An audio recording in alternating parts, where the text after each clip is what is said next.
Hello students, welcome again. बच्चों, last class में हम लोग डिस्कस कर रहे थे अबाउट द मराठा रूलर्स। जो सबसे प्रोमिनेंट मराठा रूलर थे शिवाजी, उनके बारे में हमने डिस्कस किया कि किस तरह से उन्होंने मुगल एम्पायर के अगेंस्ट में एक बहुत स्ट्रॉन्ग हिंदू एम्पायर उन्होंने खड़ा किया। ठीक है, और औरंगजेब का जो टोटल लाइफ टाइम था उसमें औरंगजेब को अगर सबसे ज़्यादा ट्रबल हुआ किसी से, तो एक तरह से वो ट्रबल औरंगजेब को शिवाजी की तरफ से ही था। ट्रीटी ऑफ पुरंदर वगैरह आपने देख ली होगी। वन मोर थिंग, एनटीएससी के फॉर्म्स के रिगार्डिंग कुछ बच्चों को प्रॉब्लम्स आ रही थी from there schools and other things, तो आई होप वो अब तक क्लियर हो गई होगी। वैसे एक दो स्कूल्स को छोड़ के बाकी स्कूल्स ने इनिशिएटिव लेके फॉर्म फिल करवा दिया था, और जिन स्कूल्स में प्रॉब्लम थी अब वहाँ पे भी जैसा बच्चों से पता पड़ा कि उनके फॉर्म फिल हो चुके हैं। फिर भी आप स्कूल को रेगुलरली स्कूल से फॉलो लेते रहना जब तक फॉर्म फिलिंग का पूरा कंफर्मेशन ना हो जाए। ठीक है, अगर आपको उनको बार बार कॉल भी करना पड़ता है या डेली बेसिस पे थोड़ा सा आप उनसे फॉलो अप लेते रहिएगा। सेकेंड थिंग, इसमें थोड़ा सा हम नंबर ऑफ लेक्चर्स अब इंक्रीज करेंगे। अभी 3 लेक्चर्स आ रहे हैं आपके, तो अब से आपके 4-5 अराउंड तक लेक्चर्स 5 अराउंड तक लेक्चर्स आपके एवरी वीक आ सकते हैं, और 4 तो आएंगे ही आएंगे। 5 लेक्चर्स भी 5 to 6 लेक्चर्स आपके एवरी वीक आएंगे, सो दैट कोर्स जो स्टिपुलेटेड टाइम है उससे भी पहले हो जाए और आपको सफिशिएंट टाइम मिल जाए रिवीजन के लिए। 10th आरबीएससी में ज्योग्राफी वाला जो पोर्शन है वो भी आप लोग देखना स्टार्ट कर दीजिएगा। Mineral resources, life lines of national economy, manufacturing industries, ये सब हमने किया हुआ है। वाटर रिसोर्सेज वगैरह ये सब आप देखना स्टार्ट कर दीजिएगा। इसमें आपको कहीं पे भी किसी भी तरह की कोई प्रॉब्लम नहीं आएगी, और इसमें जो बताने लायक पॉइंट्स होंगे, जो डिस्कस करने लायक, that we will take in our class. Civics बहुत सारे बच्चों ने पढ़ना स्टार्ट कर दिया है और क्वेरीज भी पूछ रहे हैं बच्चे, तो अपन जो सिविक्स के एक्स्ट्रा वाला पॉइंट है जो बताने के हैं, काफी सारा सिमिलर भी है, और जो एक्स्ट्रा है वो भी हम क्लास में लेंगे, उसको हम अच्छे से कवर करेंगे क्लास में। और ऐसा ही similar is the case with economics also. तो अब जो 10th आरबीएससी हिस्ट्री होने के बाद 2-3 लेक्चर्स आपके ज्योग्राफी, सिविक्स और इकोनॉमिक्स के जो 10th आरबीएससी के हैं उनके पॉइंट्स जहां पे समझाने की ज्यादा जरूरत है वो अपन कवर करेंगे। रेस्ट आपको खुद को करना है। हमें टाइम मिलेगा तो हम और देख लेंगे, क्योंकि मतलब पहले 10th आरबीएससी का हिस्ट्री, फिर जो सिविक्स, इकोनॉमिक्स और ज्योग्राफी, इसमें जो बताने लायक पॉइंट्स हैं वो हम पूरा का पूरा क्लास में डिस्कस कर लेंगे। उसके बाद भी आपको दिक्कत आती है किसी पॉइंट में तो definitely you can ask any time. बहुत सारे बच्चों ने पढ़ना अपने आप से और डाउट्स वगैरह भी पूछना स्टार्ट कर दिया है, that is a very good thing. ठीक है, ये बहुत जरूरी है। आप खुद से जब पढ़ने लगेंगे तभी रिजल्ट्स अचीव हो पाएंगे, तभी गोल अचीव हो पाएगा। तो ये कई बच्चों ने पूछना स्टार्ट कर दिया, बहुत अच्छी बात है। फिर उसके बाद यानी 10th आरबीएससी की हिस्ट्री जब हो जाएगी, फिर 2-3 लेक्चर्स सिविक्स, इकोनॉमिक्स, ज्योग्राफी को हम देंगे, और उसके बाद then we will take 9th RBSC history portion of 9th RBSC. तो ये हमारा आगे का रहेगा, और उसके बाद फिर रिमेनिंग जो रहेगा वही 9th की ज्योग्राफी, इकोनॉमिक्स और सिविक्स वाला रहेगा। और फिर जो कुछ एक्स्ट्रा चीजें वगैरह आपसे डिस्कस करनी रहेंगी वो हम डिस्कस करेंगे। 10th आरबीएससी की जो हिस्ट्री वाला पोर्शन है, आई होप ये आपका अगले 2-3 लेक्चर्स में कंप्लीट हो जाएगा। अभी मराठास देख रहे हैं, बहुत छोटा सा है, विजयनगर एंड बहामनी किंगडम। उसके बाद सिखिज्म का थोड़ा सा पोर्शन है, सिखिज्म है, उसको हम देखेंगे। फिर उसके बाद इंडियन इंडिपेंडेंस स्ट्रगल आपका किया हुआ है, अच्छे से हमने डिस्कस किया है। उसमें कुछ जो रहा हुआ होगा एक्स्ट्रा उसको देख लेंगे। डच, पोर्चुगीज वगैरह आए थे वो आपको सब पता ही है। फिर उसके बाद जो ट्राइबल अपराइजिंग्स वगैरह है वो वाला पोर्शन हम इसमें कवर करेंगे। तो ऑलमोस्ट अगले 3 लेक्चर्स में, मतलब नेक्स्ट वीक तक आपका ये वाला 10th का जो आरबीएससी का हिस्ट्री वाला पोर्शन है ये कंप्लीट हो जाएगा। एंड अब आप थोड़ा सा इस बात के लिए प्रिपेयर रहिएगा कि नंबर ऑफ लेक्चर्स आपके अब इंक्रीज हो जाएंगे। 5 to 6 लेक्चर्स आपके एवरी वीक कब आया करेंगे। हर वीक 5 to 6 लेक्चर्स का आपका रहेगा शेड्यूल, ताकि कोर्स थोड़ा जल्दी ताकि आपको सफिशिएंट टाइम मिल जाए फॉर रिवीजन पर्पस। तो आज हम यहाँ से स्टार्ट करते हैं। मराठा रूलर्स में हमने इनका थोड़ा एडमिनिस्ट्रेशन भी देखा था। लास्ट टाइम आपको बताया था कि दो तरह के टैक्स ये लेते थे, chauth and sardeshmukhi. One more thing, आप लेक्चर्स पूरा देखते रहिए रेगुलर बेसिस पे।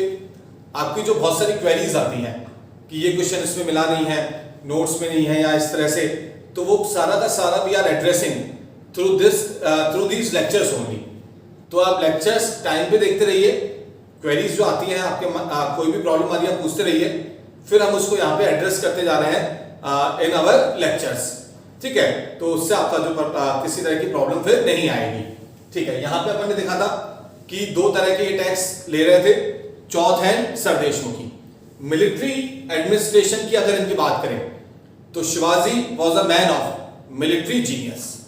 ठीक है, बहुत एफिशिएंट मिलिट्री एडमिनिस्ट्रेटर थे शिवाजी। उन्होंने कैवलरी मेंटेन की of around 30,000 to 40,000, of around 30,000 to 40,000 ये इन्होंने कैवलरी मेंटेन की थी। अब इनके पास दो तरह के एक तरह से कैवलरी में थे, वन वर बारगीर्स। इंपॉर्टेंट है, थोड़ा सा ध्यान रख लेना, बारगीर्स। कैवलरी में एक और पोस्ट हुआ करती थी हवलदार। कौन सी थी? हवलदार। ये लोग पूरा का पूरा मतलब अलग अलग यूनिट के इंचार्ज होते थे। दो टाइप के कैवलरी में हवलदार, बहुत एक कॉमन वर्ड है, आपने सुना होगा। कैवलरी में दो टाइप के थे एक तरह से, एक तो थे bargirs. Bargirs they were on a fixed salary. ये फिक्स्ड सैलरी पे थे, स्टेट इनको पे करता था। एंड फिर थे सिलहादास। सिलहादास इनको सैलरीज दिया करते थे नोबल्स। नोबल्स थे ना, जो नोबल मैन होते हैं एक तरह से, जैसे मनसबदार वगैरह हमने पढ़े, तो इस तरह से नोबल लॉर्ड्स वगैरह। तो दो थे, बारगीर्स एंड सिलहादास। बारगीर्स इनको फिक्स सैलरी मिलती थी from the state. Silahdars they were paid by the respective nobles, यानी एक तरह से जो फ्यूडल लॉर्ड्स थे, जमींदार वगैरह, जो किंग जिनको एरियाज अलॉट करता था, रेवेन्यू कलेक्शन का काम देता था, वो अपनी खुद की आर्मी भी मेंटेन करते थे। And they were always there in the service of the emperor. फिर इसके अलावा फुट सोल्जर्स भी थे, यानी कि इन्फेंट्री हो गई एक तरह से। दे वर कॉल्ड मवाली। दे वर कॉल्ड मवाली। ठीक है, दे वर द फुट सोल्जर्स। इनके अगर एडमिनिस्ट्रेशन की बात करें और तो आपको बताया था पेशवा, प्राइम मिनिस्टर जो था, he was the in-charge of finance and general administration, और यही बाद में बना पेशवा। तो लास्ट क्लास में आपको बता दिया था छत्रपति इनका टाइटल था मराठा रूलर्स का। और उसके बाद लेकिन बाद में अभी हम देखेंगे सबसे इंपॉर्टेंट कौन हो गया था? पेशवा। और पेशवा बेसिकली एक्चुअली क्या हुआ करता था?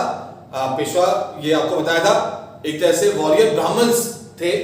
ठीक है, ब्राह्मण्स की कास्ट थी, और बाद में मराठा रूल में ये मेन हो गए थे।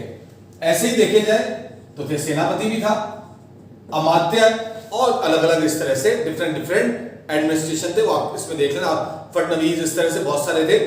सेक्रेटरी, सचिव, सचिव यानी क्या हो गया एक तरह से सेक्रेटरी।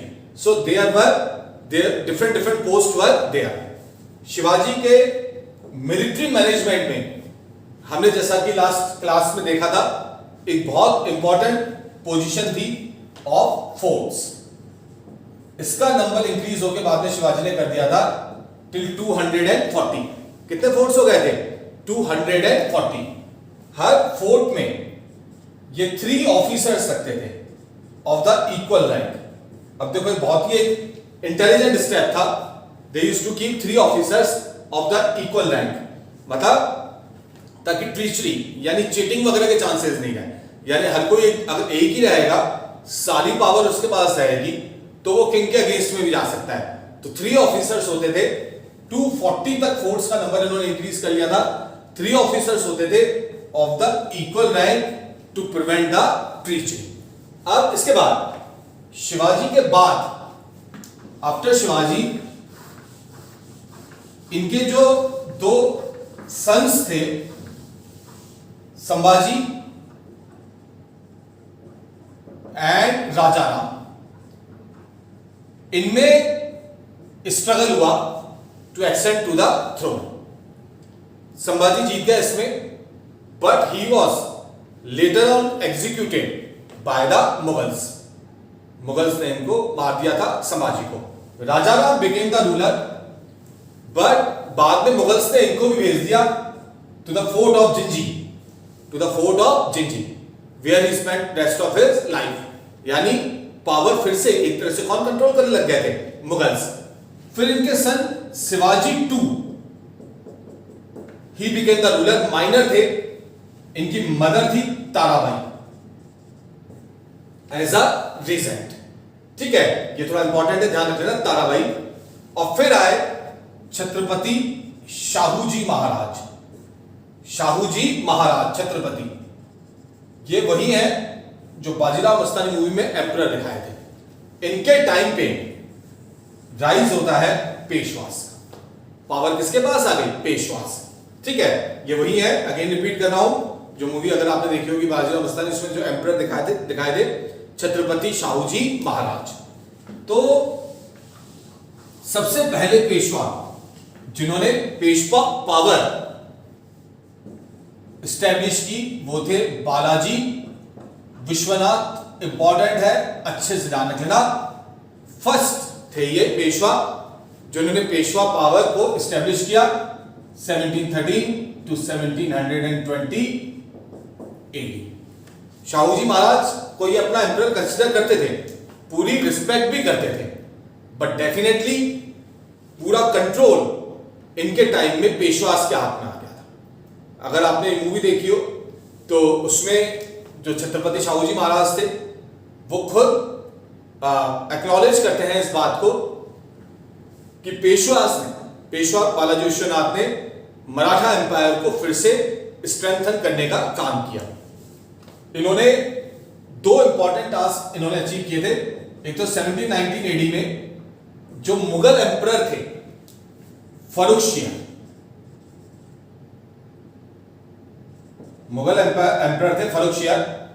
उनसे शाहूजी महाराज को रिकॉग्नाइज करवाया एज द मराठा रूलर, और प्लस उनसे राइट भी लिया to collect the taxes of the provinces of Deccan. तो इस तरह से ये इनके इंपॉर्टेंट अचीवमेंट्स थे। अब इनकी डेथ के बाद आए बाजीराव। ये वही है जिनके ऊपर मूवी थी 1720 टू 1740। इनके टाइम पे फिर से मराठा किंगडम बहुत स्ट्रांग हुआ, जैसा आपने उस मूवी में देखा था, बिल्कुल सही बताया था। पेशवास को इन्होंने बहुत ज्यादा स्ट्रांग बनाया, पूरी पावर। हालांकि ये भी अपने जो किंग थे शाहूजी महाराज, उनकी पूरी रिस्पेक्ट किया करते थे, कहीं कोई डाउट नहीं था, लेकिन डेफिनेटली पावर पेशवास के हाथ में थी। इन्होंने स्टार्ट किया system of confederacy.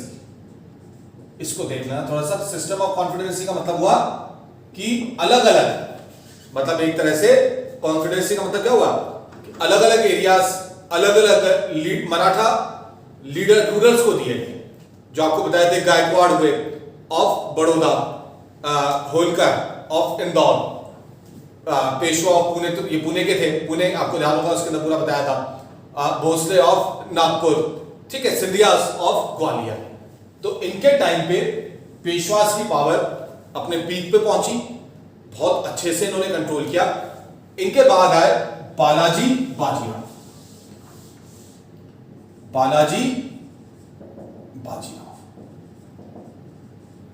1740 to 1761 AD. ये और आगे ले गए मराठा पावर को। उधर मुगल एम्पायर बहुत वीक हो रहा था, तो इन्होंने एक अरेंजमेंट किया मुगल से कि we will provide you security, it is the duty now. अब किसकी ड्यूटी होगी? मराठास की, टू प्रोटेक्ट द मुगल्स। तो अपने आप में देखा जाए तो ये बहुत बड़ी बात है। कहने के लिए मुगल रूल था, लेकिन उनको सिक्योरिटी अब किसकी मिल रही, उनको सिक्योरिटी प्रोवाइड कराने वाला कौन था? मराठा रूलर्स। तो लेकिन इन रिटर्न इन्होंने बोला नॉर्थ वेस्ट प्रोविंसेस और from the provinces of Ajmer and Agra they will collect the taxes. ये सारे राइट्स इन्होंने लिए। फिर उसके बाद जब अहमद शाह अब्दाली का अटैक हुआ इन 1761, थर्ड बैटल ऑफ पानीपत, तो मराठास अपने प्रॉमिस से पीछे नहीं हटे। उन्होंने कहा it is our duty to protect the Mughal empire. पूरे उन्होंने करेज के साथ फाइट किया अहमद शाह अब्दाली के साथ। ये जो मूवी आई थी अभी पानीपत, वो थर्ड बैटल ऑफ पानीपत के ऊपर ही बेस्ड थी। आपने देखा पूरे करेज के साथ फाइट किया, but ultimately they were defeated. और इसके बाद मराठा पावर का डाउनफॉल स्टार्ट हो गया। एक बहुत बड़ा रीजन था इंटरनल फाइट्स बहुत थी। 8th क्लास में भी आपने पढ़ा होगा, आपस में बहुत ये लड़ते थे, बहुत इंटरनल कॉन्फ्लिक्ट्स बहुत ज्यादा होने लग गए। और अपने कॉन्फ्लिक्ट्स सॉल्व करने के लिए, यानी कि स्ट्रगल को अपने फेवर में करने के लिए ये ब्रिटिशर्स की हेल्प लेने लग गए। एंड डेफिनेटली आउटसाइडर्स जब आएंगे, अगर घर के मैटर्स में इंटरफेयर करेंगे, तो अल्टीमेटली लॉस ही होगा। और ब्रिटिशर्स की जो सुपीरियर आर्मी थी, फाइटिंग मेथड्स, सुपीरियर टेक्नोलॉजी थी, वो भी एक बहुत बड़ा रीजन था कि धीरे धीरे मराठा पावर इंडिया में सबड्यूड हो गई and Britishers they became the supreme power. ठीक है, तो यहां पे आपका ये वाला कंप्लीट होता है। इसके बाद आपका थोड़ा एक छोटा सा वो है kingdom Vijayanagar and Bahmani kingdoms. Vijayanagar and Bahmani kingdoms. तो विजयनगर की बात करते हैं। पहले एक रूलर था संगमा। साउथ की बात हो रही है बेसिकली। तो इसके 5 सन्स में से 2 थे Harihar and Bukka. Harihar and Bukka they established the kingdom of Vijayanagar. 1646 तक था किंगडम ऑफ विजयनगर। हालांकि इसका डिक्लाइन 1565 में स्टार्ट हो गया। डिक्लाइन इसका 1565 में स्टार्ट हो गया। ये जो नेम है वो नेम है due to its capital Vijayanagar. Capital भी कौन सी थी? विजयनगर। और ये विजयनगर वही है जहां पर सिचुएटेड है हम्पी। ये बहुत इंपॉर्टेंट है। ये आता है Hampi in the world heritage list of UNESCO. तो बहुत इंपॉर्टेंस है इसका, हेरिटेज लिस्ट ऑफ यूनेस्को। ठीक है, ये ध्यान रख लेना इसमें हम्पी वाला पोर्शन। इसके विजयनगर एम्पायर के जो सबसे प्रोमिनेंट रूलर हुए हैं वो थे Raja Krishnadeva Raya. He became ruler in 1519। ये कृष्णदेव वही है जिनके कोटियर थे तेनालीराम। जैसे इधर अकबर और बीरबल क्या आपने सुने हैं, काफी सारे किस्से कहानियां हैं उनके, उसी तरह से राजा कृष्णदेव राय के साथ थे तेनालीराम। बहुत ही विटी वो थे इनके कोटियर, बहुत इंटेलिजेंट कोटियर थे। आता भी रहता है टीवी पे, इसके रिगार्डिंग सीरियल्स वगैरह भी आते रहते हैं। इनके टाइम पे विजयनगर एम्पायर अपने जेनिथ पे पहुंचा, अपने टॉप पे पहुंचा। इनके एक सक्सेसर हुए राम राजा राय। उनके टाइम पे एक बैटल हुआ, बैटल ऑफ तालीकोटा। इसमें जीत गए थे विजयनगर किंगडम वाले, लेकिन कुछ कंफ्यूजन हो गया। पूरी आर्मी इधर उधर हो गई, केओस क्रिएट हो गया, कंफ्यूजन क्रिएट हो गया and ultimately they lost. Finally जो kingdom of Bijapur and Golconda, उन्होंने इनको जीत लिया और इस एम्पायर का एंड हो गया। इधर अगर भामनी एम्पायर की बात करें तो भामनी जो किंगडम था ये फर्स्ट इंडिपेंडेंट मुस्लिम किंगडम था of south. First independent Muslim kingdom of south. इसको इस्टेब्लिश किया था एक थे हसन जफर शाह। ये कमाल, ये मोहम्मद बिन तुगलक के टाइम की बात है जब मोहम्मद बिन तुगलक दिल्ली के एम्परर थे इन 1347 एडी। इसने टाइटल लिया अलाउद्दीन हसन शाह, अलाउद्दीन हसन बहामन शाह। एक्चुअली ये बहामन ये टर्को पर्शियन या टर्किश और पर्शियन का कंबाइन एक तरह से वो था, बहामनी एम्पायर इसी के नाम पे था। ठीक है, यानी अगर लाइनेज की बात करें, एंसेस्टर्स की बात करें तो दोनों तरफ से था, एक टर्किश और दूसरा कौन सा हो गया, पर्शियन। तो यहीं से ये बहामनी किंगडम आया है। ठीक है, इनकी जो कैपिटल थी एहसानाबाद। कौन सी थी, एहसानाबाद। गुलबर्गा आपने वर्ड सुना होगा कर्नाटक में, दैट वाज देयर कैपिटल। बाद में ये जो किंगडम था ये 5 उसमें डिवाइड हो गया। किंगडम ऑफ, ठीक है, गोलकुंडा, अहमदनगर, डेक्कन की 5 इंपॉर्टेंट रूलिंग एरियाज थे ये, मुस्लिम रूलर्स के कंट्रोल में जो थे। किंगडम ऑफ बिरार,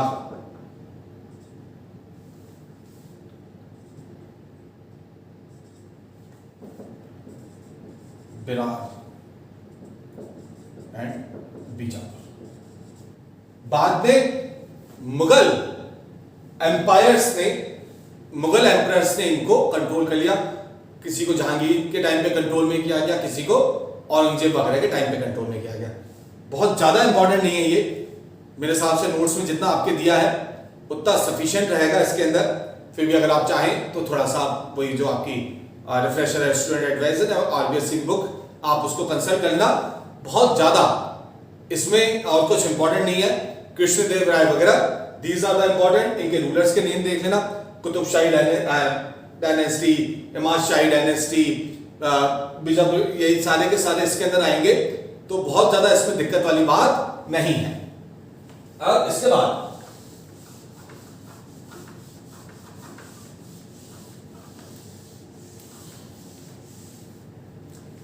the rise and spread of Sikhism.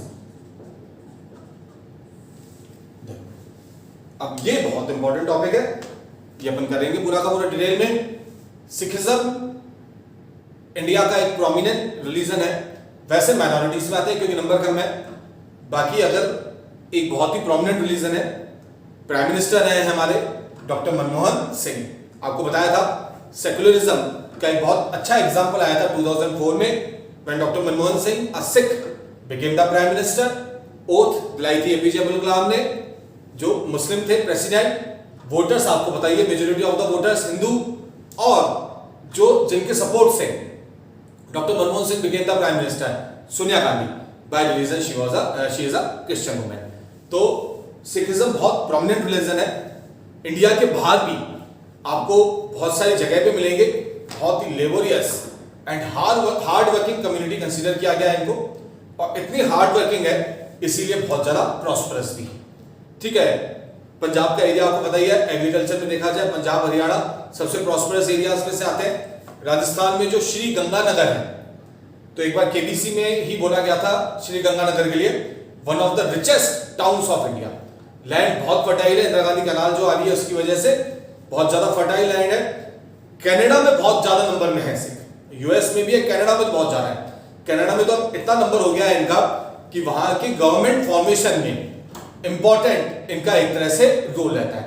At the time of independence आधा पंजाब, यानी पंजाब का एक पार्ट पाकिस्तान में रह गया और एक इंडिया में आया। लाहौर जो पंजाब वाला पाकिस्तान वाला पंजाब है उसकी कैपिटल है, लाहौर इज द कैपिटल। और एक पार्ट आपको बताइए ये अपने यहाँ पे इंडिया वाला पार्ट है। तो Sikhism was started by Guru Nanak Dev. ठीक है, देखो जैनिज्म, बुद्धिज्म, सिखिज्म ये एक्चुअली सारे के सारे इंडिया में ओरिजिनेट हुए और ये हिंदू रिलीजन से एक तरह से निकले। ठीक है, तो 10 गुरुज हुए हैं सिखिज्म में। आपको नाम ध्यान रखना है और ऑर्डर में ध्यान रखना है। 10 गुरुज हुए हैं सिखिज्म में, नाम आपको ध्यान रखना है और ऑर्डर में ध्यान रखना है। गुरु नानक देव सबसे फर्स्ट, फिर गुरु अंगद, ठीक है, फिर गुरु अमरदास, देन गुरु रामदास, फिर गुरु अर्जन देव या अर्जन देव कह लो, जो भी, ये वही थे।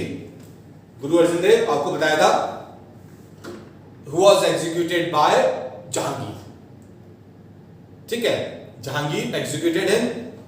और इनको मतलब एक तरह से सिखिज्म, इनको क्रेडिट जाता है, इन्होंने सिखिज्म को बहुत स्ट्रॉन्ग रिलीजन बनाया, गुरु अर्जन देव को, during the time of Jahangir. इसके बाद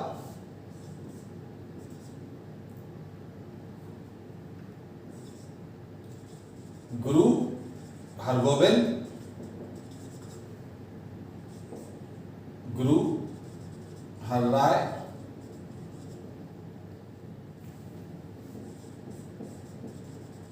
गुरु हरकिशन,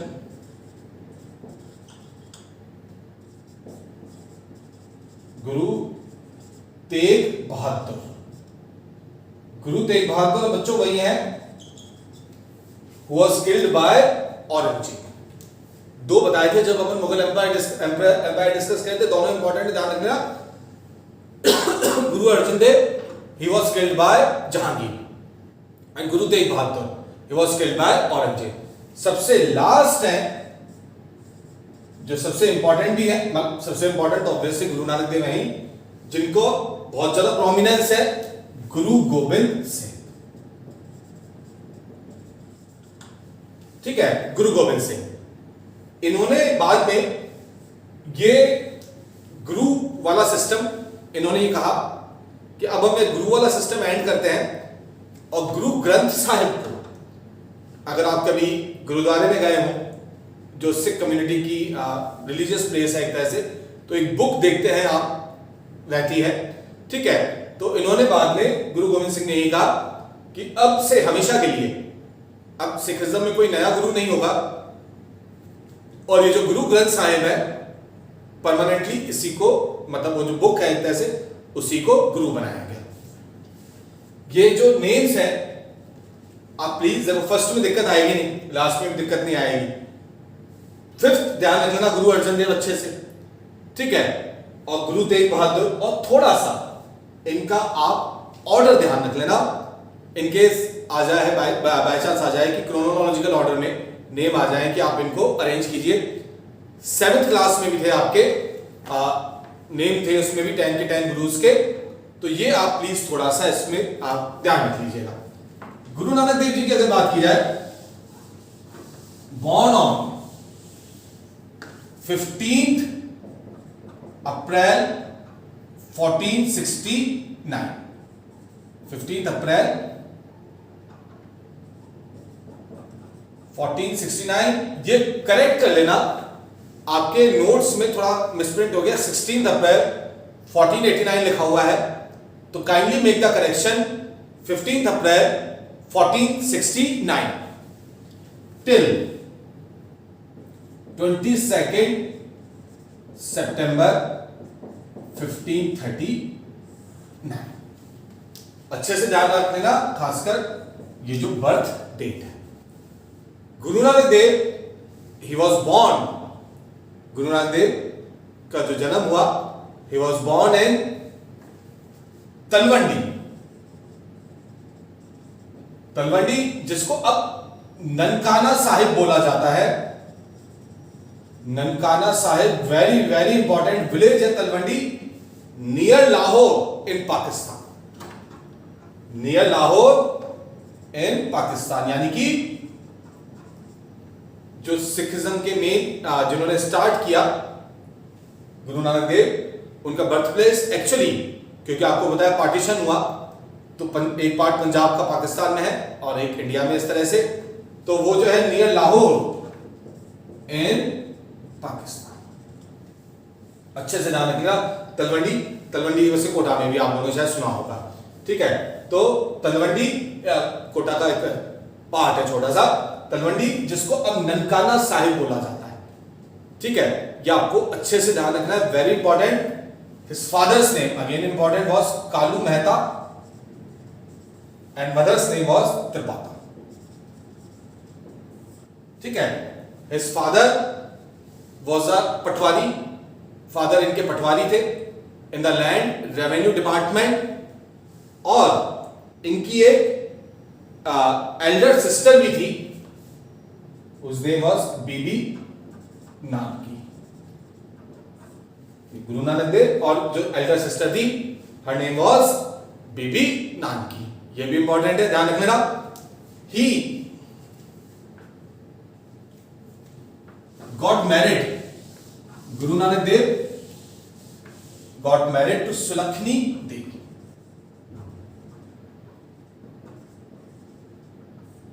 सुलखनी देवी, और इनके 2 सन्स हुए। Again this is important, Guru Nanak Dev ji के साथ जो भी एसोसिएटेड नेम्स हैं, ठीक है, father's name, mother's name, wife's name, ये सारे बड़े इंपॉर्टेंट हैं। श्रीचंद एंड लक्ष्मीदास, ये इनके 2 संत, ठीक है। तो बहुत अर्ली चाइल्डहुड से ही Guru Nanak Dev ji he was not interested into worldly matters, ठीक है। ये जो मटेरियलिस्टिक थिंग्स हैं, इनमें as such इनका कोई इंटरेस्ट नहीं था, और ये ज्यादा इंक्लाइन थे टुवर्ड्स द स्पिरिचुअल थिंग्स, ठीक है, स्पिरिचुअल मैटर्स। जैसा आपने सेम पढ़ा, like was the case with Mahatma Buddha, ठीक है। पढ़ेंगे अपन 9th क्लास जब पढ़ेंगे तो उसमें पढ़ेंगे अपन लॉर्ड महावीर। सेम ऐसे गुरु नानक देव जी के साथ था कि वर्ल्डली मैटर्स में, मटेरियलिस्टिक थिंग्स में इनका बिल्कुल भी इंटरेस्ट नहीं था, या बहुत कम इंटरेस्ट था, और स्पिरिचुअल सेल्फ डिस्कवरी, उसके लिए ये हमेशा इनके एफर्ट्स रहते थे।